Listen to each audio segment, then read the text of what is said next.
Hello and welcome to Prudent IAS, one-stop solution for all the competitive exams. We are back with another interesting video. Today our topic will be from history section.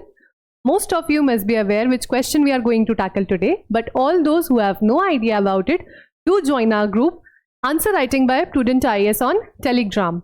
There we send all these questions in advance. So how it helps you? You can send us your model answers over there, do some peer-to-peer interaction, you can access others' answers as well. Also, we'll be choosing one answer daily for free evaluation. Today in this video, our approach will be the same like all our previous videos. We'll choose one topic, do some discussion over the topic as per the model question, and then we'll phrase a model answer as well, where I'll be telling you the do's and don'ts of answer writing. So without wasting time, let's begin with the topic for the day. Today we are going to see the Revolt of 1857, India's first war of independence. Very, very important topic because this revolt is often known as the first war of independence. Some call it Sepoy Mutiny, some call it the Great Rebellion. So what exactly were the causes of this revolt? That's where we are going to focus major time on of the video. That is the causes, and then we'll phrase our question accordingly. So as you all must be aware, after the Battle of Plassey in 1757, the British colonial rule started, and one after another a lot of reasons were there which led to the burst of anger to the 1857 revolt. So the Indian Rebellion of 1857 marked a watershed movement in the colonial history. It began on May 10th in Meerut, spreading rapidly across the northern India. So the spread, if you will talk about the spread of the movement, it began from Punjab in the north to Narmada in the south, Bihar in east, and Rajputana in west. So this was the extensive spread of the revolt, though it was not a pan-India revolt, but yes, it had a major impact. It was triggered by the controversial Enfield rifle cartridges, which was the immediate cause. We'll look at it in detail in the upcoming slides. The revolt united the sepoys. So what was the impact? Princes, peasants and commons, they shared all their grievances, which ultimately ignited a powerful resistance against the British rule. So for understanding any topic, especially the revolts, the rebellions, it's very important to look into deep the causes. So here, the causes of the revolt of 1857. For our understanding, what I always suggest is always break the causes into political, economical, socio-religious, as well as the immediate causes. So under these subheadings, we'll be discussing the causes. First up is the political causes. Now, the British India rule, what they were doing, because of their some policies, they were annexing the states. So the annexation of the territories by the British under policies like the subsidiary alliance or the doctrine of lapse, there was the relentless expansion of the British Empire in India, which of course led to the discontent of the rulers, native rulers, particularly the areas Awadh and Jhansi. The deposition of Mughal Emperor Badshah Shah Zafar was seen as the final blow. So there were two main reasons. First, the annexation part, they were annexing states on their because of their brutal doctrines, and the second one was the treatment given to Bahadur Shah Zafar, whom Indians used to see as their royalty and the symbol of their sovereignty. So this was the political cause which made the rulers turn against the Britishers. Next up, let's look at the economic causes. So the main motive of the Britishers, specifically the East India Company in India, was profit, and they wanted profit at any cost. The British economic policies led to widespread exploitation, poverty, and the ruin of the traditional industries. Now, what happened was the Britishers destroyed the traditional economy. All the classes suffered. Each and every class was suffered. There were certain policies. For example, if we take the example of the land revenue policy, in which the permanent settlement, Rayotwadi, Mehalwari, in all the schemes, the tax, the amount, the revenue was so high that usually the farmers, they failed to pay the high tax. So what they did? They took money from money lenders in the form of loans, and when they even failed to pay these loans, then they had to sell their land.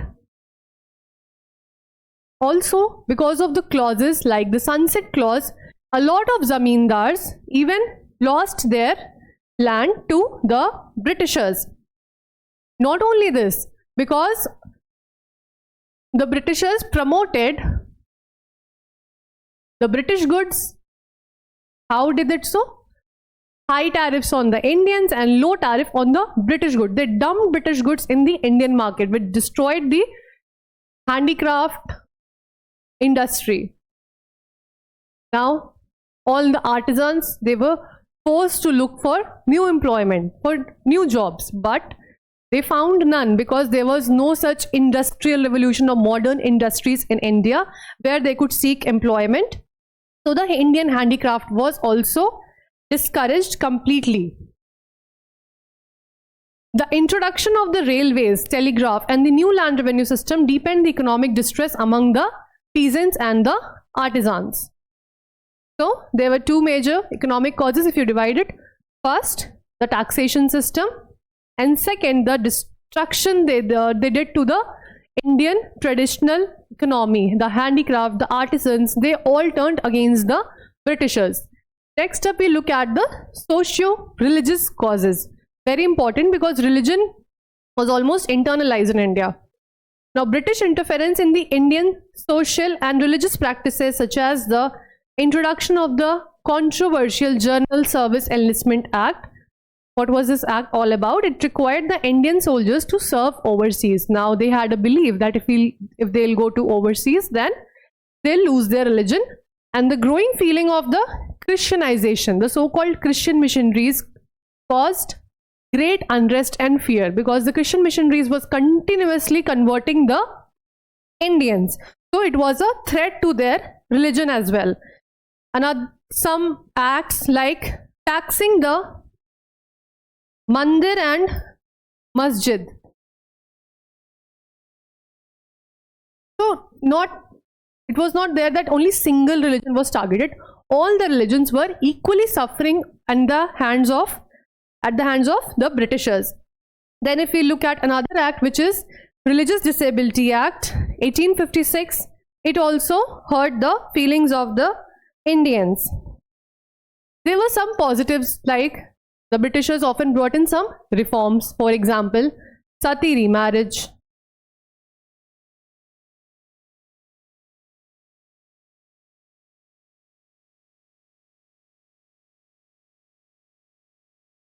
The Sati Act, that is banning the sati. The remarriage, that is the Widow Remarriage Act.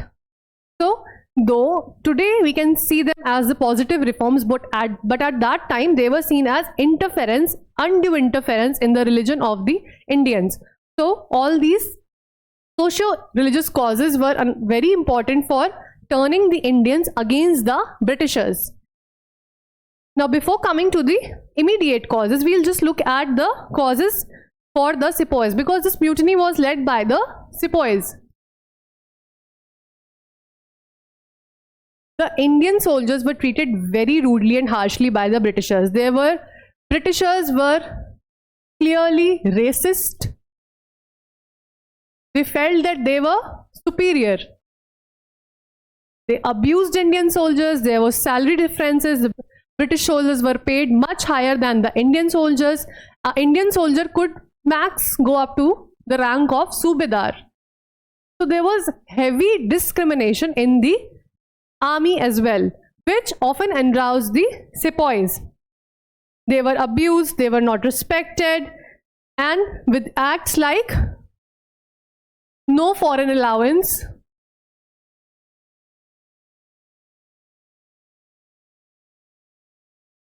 for soldiers when they went to Punjab and Sindh, which was earlier given to the sepoys if they used to serve in the Sindh and Punjab provinces, but it was later discontinued by the Britishers. Next up we have, as earlier told in the political causes, the annexation of Awadh. Now most of the soldiers belonged from this Awadh region only. So when this annexation of Awadh happened, they felt that it is annexation of their own homes, their own families were living out there. So again, all these causes are interconnected, because who were these sepoys? These sepoys were Indians ultimately, right? They followed some religion, which was again, the British were interfering in the religions, they were getting converted. They had some economic causes as well, salary discrepancies, etc. Then the annexation of Awadh. So all these causes were time being fueling the anger of the sepoys as well as the Indians. But for this mutiny, there was one immediate cause. That was the introduction of the new Enfield rifle and its cartridges. Now it was rumored that these cartridges are greased with cow and pig fat, which offended both the Hindu and the Muslim soldiers, because they thought that it is a deliberate attempt of the Britishers to destruct and destroy their religion. So it triggered a widespread revolt among the sepoys. So all these were the major causes. I hope all the causes are clear. Political, economical, social, religious, immediate, and the causes specific for the sepoys as well. What are the major events? We'll discuss this in very brief because our main focus is on the causes as per our question. So the revolt began in Meerut, as already mentioned, on 10th May 1857. The Indian sepoys mutinied against the British East India Company. The revolt quickly spread to Delhi, Kanpur, Lucknow, Jhansi and other parts of northern and central India. If we look at the timeline, then first the Delhi uprising, rebels went and seized Delhi. They proclaimed Bahadur Shah as their emperor. British forces laid siege for months. Then the very famous Jhansi resistance. Rani Lakshmi Bai was the warrior queen who led a fierce resistance. She became a symbol of courage. Kanpur massacre, another important event. Nana Sahib, he captured Kanpur, but Britishers later retook it with brutal reprisals. So the suppression was so brutal that the Indians were instilled with the feeling of hatred and fear towards the Britishers. Central India campaign, which was led by Tatya Tope, who led a guerrilla campaign and kept the rebellion alive till 1859. So these were some small instances, though there is a lot more to read about it. You can read it in the history class. What is the consequence of the revolt? Because for any revolt, the causes, the events, consequences and the legacy it holds is the comprehensive view. So first is the end of East India Company. As you all must be knowing that East India Company used to rule the Indian subcontinent. But after the revolt of 1857, the British Crown took power in its own hand. The British government took direct control of India, which led to the dissolution of British East India Company in 1874. India was now directly administered by the British Crown. There were various social reforms also carried out because this revolt exposed the need of social reforms and better treatment of the Indian subjects, which led to changes in the British policies, but these policies were too less and too late. Next, the feeling of nationalism and unity. Very, very important because the revolt sowed the seeds of nationalism.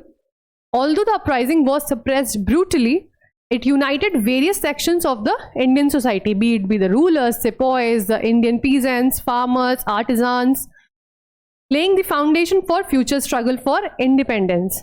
So this was the inspiration for the future struggles. What is the impact and legacy? Of course, new governance. As discussed, the British Crown replaced the East India Company.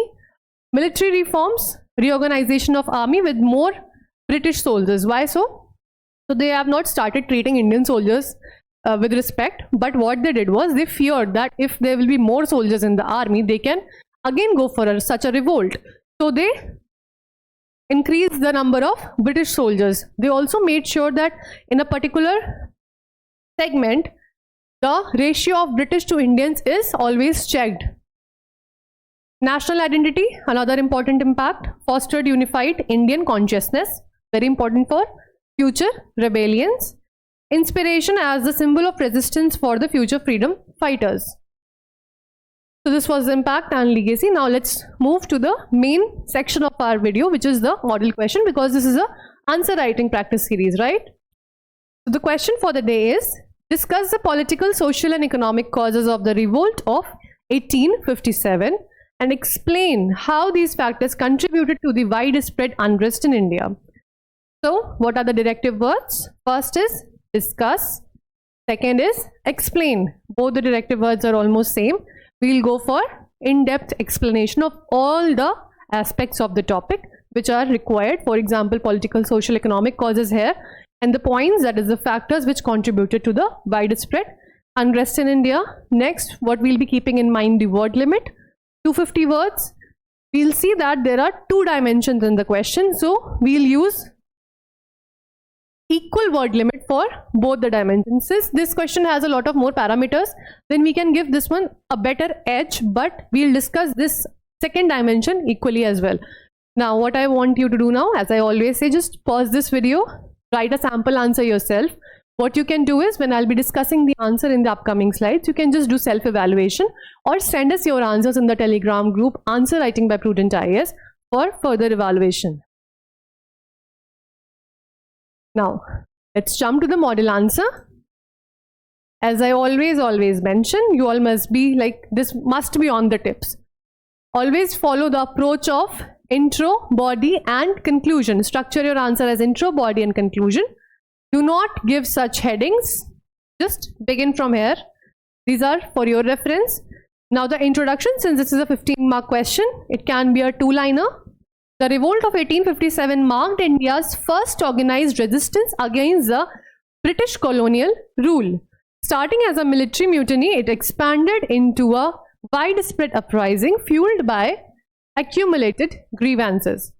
So, we have just given the basic nature and significance of the revolt. That is the insights about the topic. What is important here right now is just notice the terminology used. For example, organized resistance, British colonial rule, starting as a military mutiny, widespread, fueled by the accumulated grievances. So we are keeping the terminology as per the subject, right? Let's move to the body of the answer. How we are going to start? With a major heading. The heading must be self-explanatory. The heading must reflect the demand of the question. For example, causes of the revolt of 1857. What students often write is causes, the line, and that's it. No, avoid this. Make heading self-explanatory. Write completely causes of the revolt of 1857. I always prefer subheading point structure, but you can definitely go for the flowchart structure. For example, what you can do is you can just write political causes, right, and then write the causes. But what's important over here is do not write congested answer. The write-up must be neat and presentable. Also, make in mind the alignment also. Keep the margins aligned, write in neat boxes without congestion and in very concise points. So you can use the flowchart structure, but if you have more content, if you want to show more facts, then this subheading, subheading structure is very well used with. So write the subheading as political causes, social causes, economic causes and the immediate causes. Always use the alphanumeric digits, that is either A, B, C or D or 1, 2, 3, 4. Next up, under these, if you have good content, then you can go for subheadings under the subheadings as well. But if you do not have such hold on content, then you can choose either of the two lines and write it over here. You can just write the main points as well. like the doctrine of lapse, the Mughal decline because of the exile in 1857, who was a symbol of the Indian royalty, annexation of Awadh, etc. So what's important over here is you can choose any structure, you can choose any line, but what you cannot skip is mention the policies, doctrine of lapse, mention the year, annexation of Awadh. It's very, very important. Do not skip the key details. Social causes, again, reforms like abolishing sati, widow remarriage. Sati and remarriage, I already told you, were viewed as the Western impositions. Enlistment Act, we have already done a discussion over these points, so I'm just focusing on the structural part. Economic causes, peasant exploitation, the industrial decline, etc. Now what else can be done over here is just underline the keywords to highlight them. For example, heavy taxation under permanent settlement, British import devastated the traditional industries, widespread unemployment, contained cow and pig fat, and triggering the revolt. So yes, so you will underline all these keywords. This is the structure. You are keeping it concise. Here you can choose any 2 points. You can concise this, you can rephrase it, any structure, but make sure first your handwriting is neat and legible. The structure is properly aligned, it's not congested. Also, avoid cutting, avoid short forms. For example, here you won't write DOL, right? Doctrine of lapse must be written in full form only. So avoid short forms, avoid cutting, underline keywords. That's it, I guess. Let's quickly move to the second dimension, that is the how these causes contributed to the unrest. Again, we'll choose another major heading to address the second dimension in the language of the question. First up, political discontent, social tensions. Now, here what's important. See, causes is very easy to understand. Everyone knows about the social, political, economic causes. But when such analytical questions are asked, you need to link the content with the demand. How you are going to do so? I'll read out these points for you. Now, what is expected that how these causes already mentioned, how they contributed. So what was their role? First, they created political discontent, like the annexations and dethronements alienated the princely states and elites. So they turned the ruling class against the Britishers. This is the analytical part which you need to do yourself. Mughal emperor became a unifying symbol for diverse rebel factions. As I already mentioned, Bahadur Shah Zafar was seen as a symbol of royalty and sovereignty. So of course it led to political discontent because he was seen as a unifying symbol for the diverse rebel factions. Social tensions, again from the social, religious, economic impacts. The British interference in religious practices united Hindus and Muslims. So as I already mentioned that the atrocities were not for just particular one religion, but Hindus and Muslims both were equally suffering at the hands of the Britishers. So there was a religious unity which is rarely seen these days, I guess. So this religious unity was the strength of India.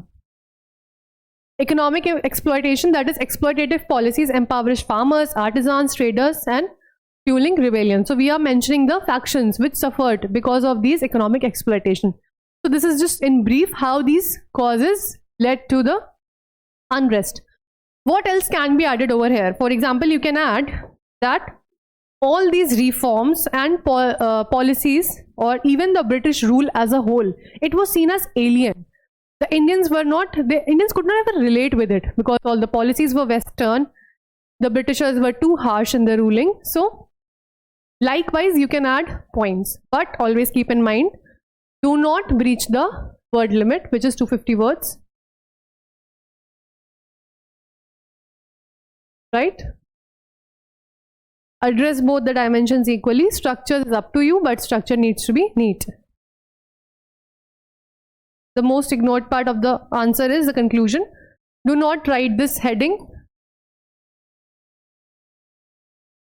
after the body of the answer. Just directly jump to the conclusion part. Conclusion needs to be summarizing, clear, and on a balanced positive note. For example, the revolt of 1857 stemmed from long-standing political, social, economic grievances against the Britain. Again, this is summing up the demand of the question. Despite its failure, the revolt became a watershed movement that sparked organized resistance and established crucial groundwork for India's independence movement. So, though this rebellion was crushed brutally by the Britishers, but as Indians, and which is the truth as well, that this revolt was the watershed movement for the Indian independence movement. So again, we are ending on a very positive note. We have kept it balanced. That is, we are mentioning that yes, it failed, but there were some positives as well. I hope the topic is clear. That's it for today. Till then, subscribe our channel Prudent IAS, join our Telegram group, Answer Writing by Prudent IAS. The link of this group is given in the description box below. Thanks for watching.